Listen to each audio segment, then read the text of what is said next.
मित्रों, छिन्नमस्ता साधना और जोगनी साधना को तंत्र विद्या में उच्चतम स्थान प्राप्त है। यह साधना विशेष रूप से कठिन और शक्तिशाली मानी जाती है क्योंकि इसमें मां छिन्नमस्ता की उपासना की जाती है, जो 10 महाविद्याओं में प्रमुख मानी जाती हैं। इन महाविद्याओं में छिन्नमस्ता देवी को तीसरे या 5वें स्थान पर रखा गया है। यह साधना विशेष रूप से तांत्रिक क्रियाओं और ऊर्जाओं से जुड़ी होती है, जो साधक के जीवन में गहरा प्रभाव डाल सकती है। छिन्नमस्ता देवी को प्रचंड चंडिका के रूप में जाना जाता है। इनका स्वरूप अत्यंत भयानक और शक्तिशाली है। छिन्नमस्ता देवी के एक हाथ में खड्ग होता है और दूसरे हाथ में उनका स्वयं का कटा हुआ मस्तक होता है। उनके मस्तक से रक्त की धाराएं बहती हैं, जिनमें से एक धारा को वे स्वयं पीती हैं और शेष 2 धाराओं को उनकी सहेलियां पीती हैं।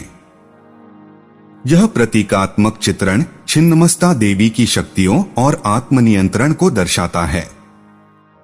छिन्नमस्ता देवी जीवन और मृत्यु, सृजन और विनाश, शक्ति और आत्मसमर्पण का प्रतीक मानी जाती हैं। मां छिन्नमस्ता की साधना अत्यंत प्रभावशाली मानी जाती है। जो साधक इस साधना को सिद्ध कर लेते हैं, उनके जीवन में असाधारण परिवर्तन आ सकते हैं। यह साधना जीवन की समस्याओं से मुक्ति दिलाने और मानसिक, शारीरिक एवं आध्यात्मिक विकास प्रदान करने में सक्षम है। छिन्नमस्ता साधना करने से साधक को मानसिक शांति, साहस और आत्मनियंत्रण प्राप्त होता है। यह साधना साधक को आत्मिक और आध्यात्मिक शक्ति प्रदान करती है, जिससे वह जीवन की किसी भी कठिनाई का सामना कर सकता है।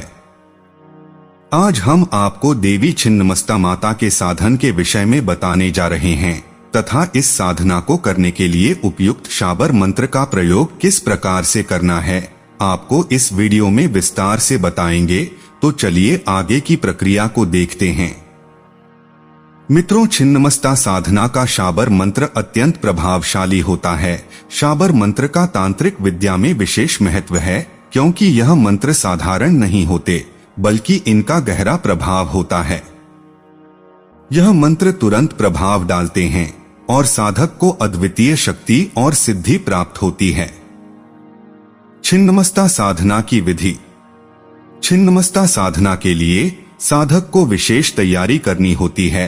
यह साधना तांत्रिक साधनाओं में से एक है और इसे सतर्कता और सावधानी पूर्वक करना आवश्यक होता है। इस साधना को करने से पहले साधक को एक गुरु या तांत्रिक मार्गदर्शक की आवश्यकता होती है, क्योंकि बिना मार्गदर्शन के इस साधना को करना खतरनाक हो सकता है। साधना के दौरान साधक को शुद्धता और ब्रह्मचर्य का पालन करना आवश्यक होता है। छिन्नमस्ता साधना को करने के लिए शुक्रवार का दिन अत्यंत शुभ माना जाता है। यह साधना एक दिन की होती है, लेकिन इसे सफलता के लिए पूरे दिल, श्रद्धा और ध्यान से किया जाता है। साधना शुरू करने से पहले साधक को चाहिए कि वह स्नान करके साफ स्वच्छ हो जाए तथा पीला वस्त्र धारण करें।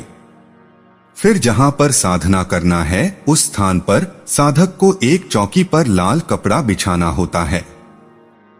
यह कपड़ा शक्तियों और ऊर्जाओं का प्रतिनिधित्व करता है। इसके ऊपर छिन्नमस्ता देवी की प्रतिमा को स्थापित किया जाता है।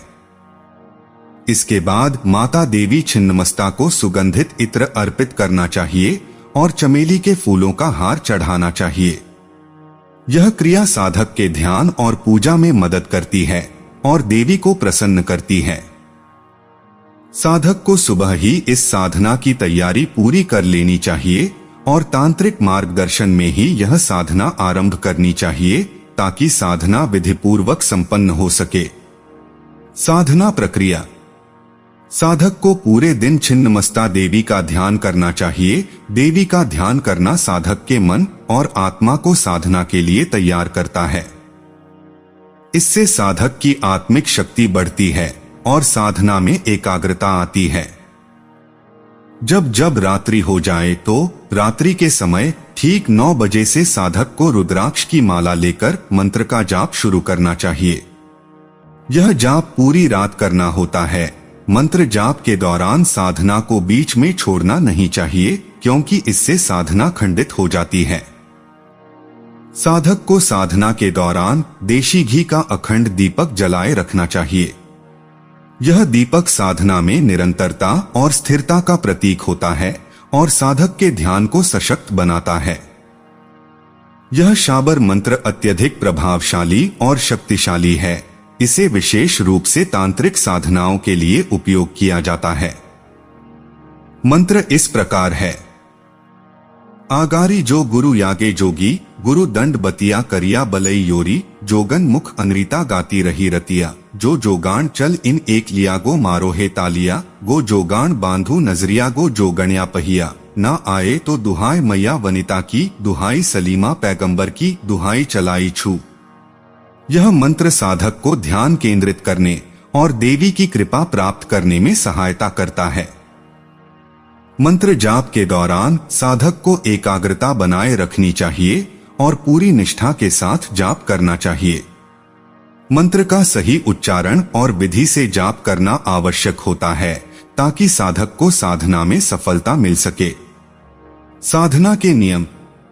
छिन्नमस्ता माता की प्रतिमा को साधक को स्वयं स्थापित नहीं करना चाहिए। इसके लिए किसी तांत्रिक या गुरु की सहायता लेनी चाहिए जो इस विधि में पारंगत हो।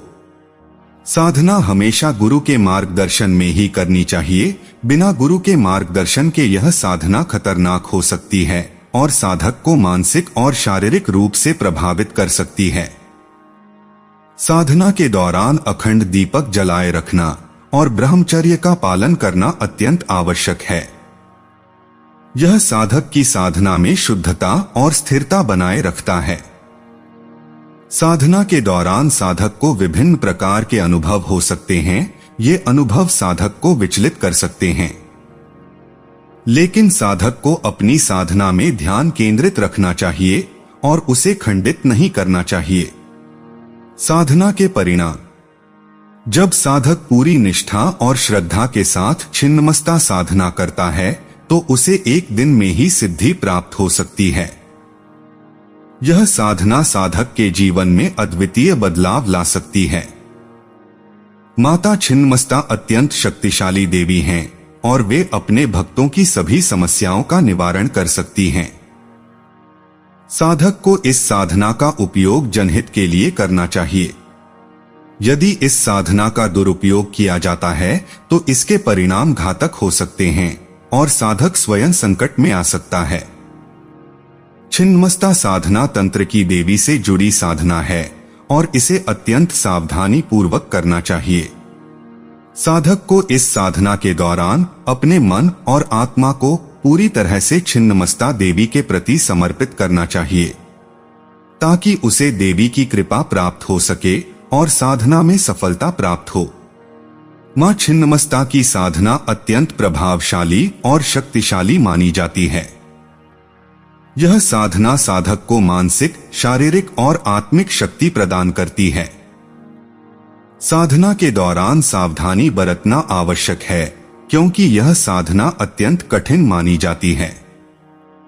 साधक को गुरु या तांत्रिक मार्गदर्शक की सहायता से ही इस साधना को करना चाहिए ताकि साधना विधिपूर्वक संपन्न हो और साधक को साधना में सफलता प्राप्त हो।